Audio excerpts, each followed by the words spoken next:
Silakan. Maksud. Baik, sebelum kita memulaikan satu perenungan yang kiranya boleh kita renungkan bersama-sama, terutama bagi saya sendiri. Pertama-tama marilah kita kembali lagi bersatu di dalam doa. Mari kita berdoa. Ya Allah, Bapa kami yang bertata di dalam kerajaan surga. Pada malam hari ini ya Tuhan, kami mengucapkan syukur dan terima kasih karena Engkau telah menjadi Allah yang baik di dalam setiap kehidupan kami. Kiranya ya Tuhan, hanya boleh suara-Mu saja yang bertata di dalam hati dan pikiran kami. Hanya boleh kasih karunia-Mu saja yang boleh berada di dalam pikiran kami.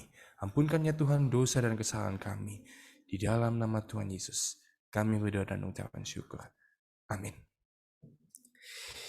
Jadi, perenungan kita pada malam hari ini telah tiba pada pasal yang ke-77 dan 78 dari seri buku Amanat kepada Orang Muda. Dan dua pasal ini saya rangkumkan menjadi satu, ya sekiranya tidak terlalu lama lah. Ya, dengan judul Perlindungan Terkuat Umat Manusia. Di depan foto Bapak Ibu sekalian dan saudara-saudara sekalian, ya, ini adalah sebuah benteng yang berada di Maluku. Ya, nama bentengnya adalah Benteng Belgika. Ya. Jadi benteng ini pertama kali dibangun oleh bangsa Portugis pada abad ke-16 yang kemudian digunakan lagi oleh VOC atau yang kita tahu bersama adalah Perserikatan Kongsi Dagang Belanda, ya, untuk menjadi markas mereka, menjadi pertahanan mereka untuk berlindung dari pemberontakan masyarakat dari Neira, ya, atau orang masyarakat lokal yang berada di sekitaran Benteng Belgika ini. Jadi kita tahu bersama dan saya yakin pasti tahu banyak sekali cerita yang berhubungan dengan benteng, bahwa apabila terdapat sebuah benteng, disitulah terdapat namanya keselamatan. Benteng telah menjadi sebuah cara manusia, ya, untuk berlindung, ya, baik itu berlindung dari cuaca, baik itu berlindung dari hewan, atau bahkan berlindung dari manusia lain. Dan dengan model tembok, ya, yang tinggi, ya, menara pengawas, ya, jalan yang begitu rumit, ya, dan banyak sekali model-model tembok, model-model benteng yang telah dibentuk, ya, oleh bangsa-bangsa lain, ya. Monumen ini, ya, atau bentuk bangunan ini menjadi sebuah sarana yang sangat efektif untuk melindungi manusia dari segala bahaya yang ada. Namun, apa jadinya jika untuk mendapatkan perlindungan yang sangat aman ini diperlukan effort yang sangat besar, diperlukan usaha yang begitu banyak, diperlukan sumber daya yang terstruktur untuk menciptakan hanya sebuah benteng, diperlukan biaya yang sangat besar, perencanaan yang matang. Ya, kita tahu cerita bagaimana bangsa Israel membangun tembok Israel kembali. Itu bukanlah hal yang mudah. Diperlukan perencanaan, diperlukan banyak orang, diperlukan bahan, orang-orang yang ingin bekerja dengan sepenuh hati untuk membangun kembali tembok Israel itu. Dan tidak hanya bagi tembok Israel, seluruh benteng yang ada di dunia ini, saya yakin memerlukan sebuah usaha yang besar, sebuah perencanaan yang sangatlah panjang.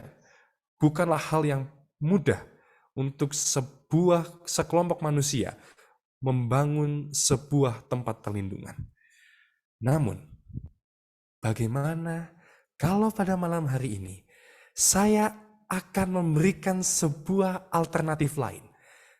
Saya akan memberikan sebuah alternatif yang tidak membutuhkan biaya besar, tidak memerlukan sumber daya yang terstruktur, tidak memerlukan banyak orang, tidak memerlukan biaya yang besar.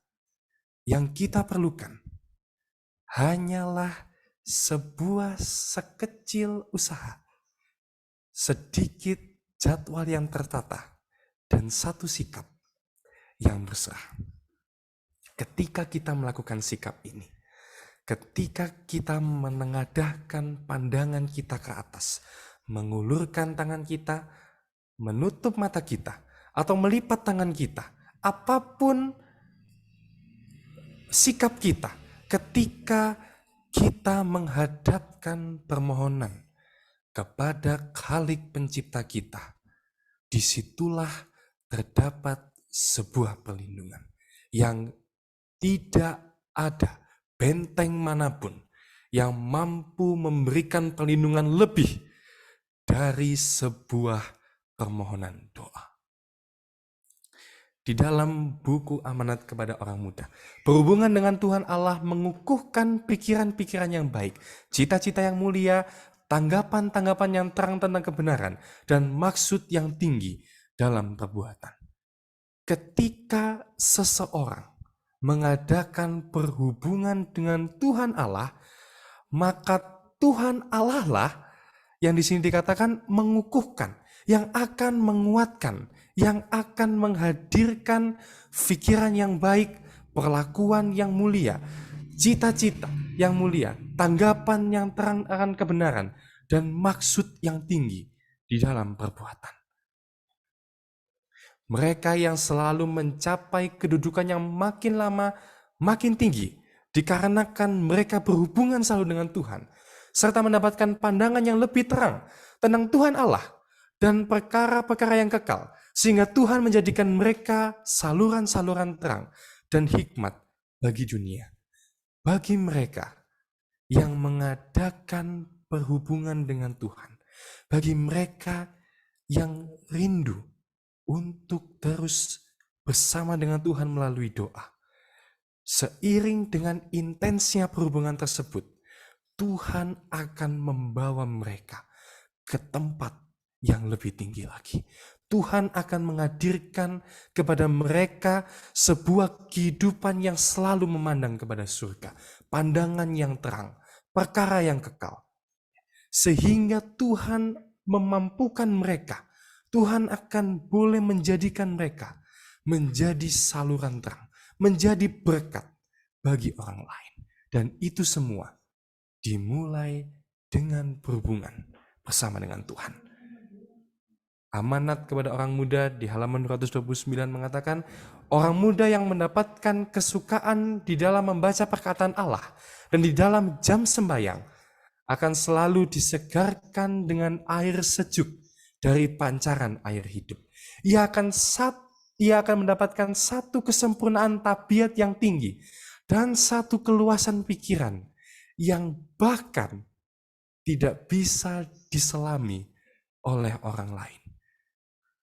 Ada banyak sekali benefit, keuntungan ketika kita berhubungan dengan Tuhan. Kita akan berada di satu level yang berbeda dengan manusia-manusia yang lain yang di sekitar kita. Kita akan berada di situasi di mana kita boleh dikatakan dekat dengan Tuhan. Kita berada di situasi di mana kita boleh mengatakan bahwa saya telah menjadi berkat bagi orang lain. Tetapi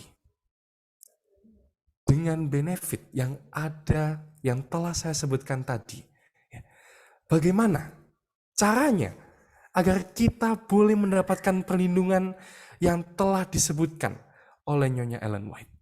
Bagaimanakah kita boleh mendapatkan sebuah jaminan perlindungan ketika kita sadar bahwa kehidupan kita di setiap saat, di setiap jam kehidupan kita dipertemukan dengan begitu banyak kejahatan.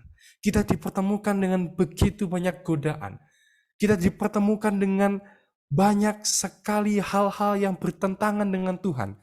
Tetapi pada saat yang sama, kita dipanggil, kita dituntut untuk terus setia kepada Tuhan.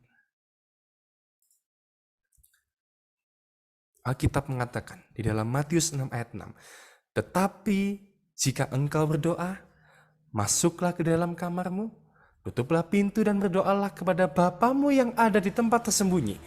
Maka Bapamu yang melihat yang tersembunyi akan membalasnya kepadamu.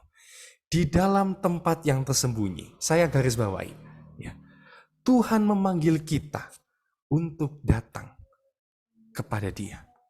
Di manakah?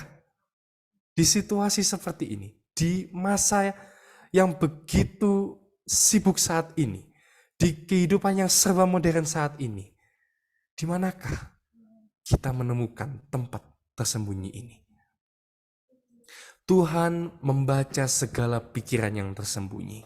Kita boleh mendoa dalam tempat yang tersembunyi. Dan Ia yang melihat segala perkayaan tersembunyi itu akan mendengar dan membalas kepada kita. Bukan dengan sembunyi-sembunyi, tetapi sebaliknya. Tuhan akan membalasnya dengan nyata-nyata. Tuhan meminta kita agar di tempat kita yang tersembunyi, yaitu hati kita, pikiran kita, Tuhan ingin agar kita mengadakan sebuah perhubungan. Tuhan menginginkan agar senantiasa terus-menerus terjadi perhubungan kita yang begitu erat dengan Tuhan. Dan ketika kita meletakkan hati kita dengan Tuhan, di dalam tempat kita tersembunyi tersebut, disitulah Tuhan berjanji bahwa Tuhan akan mendengar dan Tuhan akan membalas kepada kita segala permintaan kita dengan nyata-nyata. Ya. Di dunia yang semakin tidak baik ini, yang kedepannya kita tidak tahu apa yang akan kita hadapi. Ya. Ketika kita sadar bahwa ketika kejahatan terjadi di dalam kehidupan kita, bisakah kita bertahan sendirian? Yesaya 57 ayat 15 mengatakan, sebab beginilah firman Allah yang maha tinggi dan yang maha mulia, yang bersemayam untuk selamanya dan yang maha kudus namanya. Tuhan berkata, aku bersemayam di tempat tinggi dan di tempat kudus, tetapi juga bersama-sama orang yang remuk dan rendah hati, untuk menghidupkan semangat orang-orang yang rendah hati dan untuk menghidupkan hati orang-orang yang remuk. Kita memiliki Allah, Khalik pencipta yang begitu luar biasa. Di saat yang sama, Allah kita yang begitu luar biasa, begitu besar, adalah Allah yang sama, yang bersama-sama dengan kita, manusia yang berdosa. Matius 26 ayat 41. Berjaga-jagalah dan berdoalah, supaya kamu jangan jatuh ke dalam pencobaan. Roh memang penurut, tetapi daging lemah. Doa itu sangat perlu, teristimewa, terkhususnya terhadap kejatuhan kita ke dalam penggodaan yang datang setiap hari. Supaya kita selalu terpelihara di dalam kuasa Tuhan melalui iman, maka segala kerinduan hati kita haruslah selalu dinaikkan kepada Tuhan dengan doa yang diam-diam. Oleh sebab itu, hingga hari ini, selama pintu doa masih dibukakan bagi kita, ya, doa ini menjadi berkat yang istimewa. Doa ini menjadi berkat yang begitu luar biasa agar kita selalu terhubung dengan Khalik pencipta kita. Adalah merupakan satu perkara yang ajaib sekali bahwa kita masih bisa mendoa dengan berhasil sebagai manusia yang fana, yang tidak layak, serta berdosa. Namun kita masih memiliki kuasa untuk mempersembahkan permohonan kepada Allah. Terkadang kalau kita mengetahui cerita pada zaman dahulu, ketika seorang rakyat melakukan sebuah dosa yang besar di kerajaannya, bahkan sang raja pun tidak ingin, tidak sudi, tidak memperbolehkan rakyat yang telah melakukan dosa tersebut menghadap kepada raja tersebut. Namun hanya oleh karena kasih Tuhan, hanya oleh karena karunia yang diberikan oleh Bapa pencipta kita, kita masih dilayakkan oleh Tuhan kita untuk memohon kepada Tuhan. Kita masih bisa berhubungan dengan Tuhan Allah di dalam hati kita. Kita bisa berjalan bersama-sama dengan Kristus. Sementara kita mengerjakan pekerjaan kita setiap hari, kita boleh menafaskan keluar segala kerinduan hati kita yang tak terdengar oleh telinga orang lain. Namun perkataan itu tidak akan hilang begitu saja di dalam setiap segi kehidupan kita. Baik ketika kita bersekolah, ketika kita menempuh pendidikan kita, baik ketika kita bekerja, baik ketika kita masih di dalam kehidupan kita. Pintu doa masih tersedia bagi kita. Undangan untuk terus berhubungan dengan Tuhan masih hadir bagi kita. Sehingga dimanapun kita berada, kita boleh letakkan hati kita, pandangan kita hanya kepada Tuhan.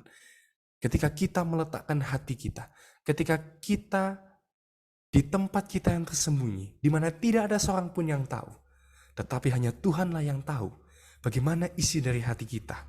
Disitulah kita boleh melayangkan setiap permohonan kita. Disitulah kita boleh mengeluarkan segala hal yang kita rindu untuk kita boleh sampaikan kepada Tuhan. Dan Tuhan berjanji bahwa segala yang kita katakan di dalam hati kita tidak akan hilang begitu saja. Matius 21 ayat yang ke-22. Kiranya boleh menjadi pegangan kita pada malam hari ini. Dan apa saja yang kamu minta dalam doa, dengan penuh kepercayaan, kamu akan menerimanya. Ketika kita melayangkan doa di dalam hati kita dengan penuh kepercayaan, Tuhan berjanji kita pasti akan menerimanya. Janji Tuhan ketika kita meletakkan seluruh kepercayaan kita di dalam doa kita hanya kepada Tuhan, maka Tuhan akan memberikan segala keperluan itu kepada kita. Boleh jadi jawaban yang Tuhan berikan mungkin tidak sesuai dengan apa yang kita inginkan. Mungkin datang tidak dalam bentuk yang kita harapkan. Mungkin datang di waktu yang tidak kita inginkan. Mungkin datangnya terlambat. Mungkin datangnya terlalu awal. Tuhan, ini datangnya terlalu awal Tuhan. Seharusnya di waktu seperti ini. Tuhan, ini terlambat Tuhan. Sudah lewat waktunya. Tapi Engkau baru jawab sekarang. Kadang pikiran kita yang terbatas ini menganggap bahwa waktu kita memiliki waktu yang sama dengan waktu Tuhan. Tetapi akan datang jawaban doa kita pada jalan dan waktu yang paling baik untuk memberi keperluan kita sesuai dengan waktu Tuhan. Boleh jadi jawaban kita berbeda. Boleh jadi Tuhan bilang tunggu. Boleh jadi Tuhan bilang jangan. Boleh jadi Tuhan bilang iya. Tapi begini, itu adalah bentuk kasih Tuhan kepada kita.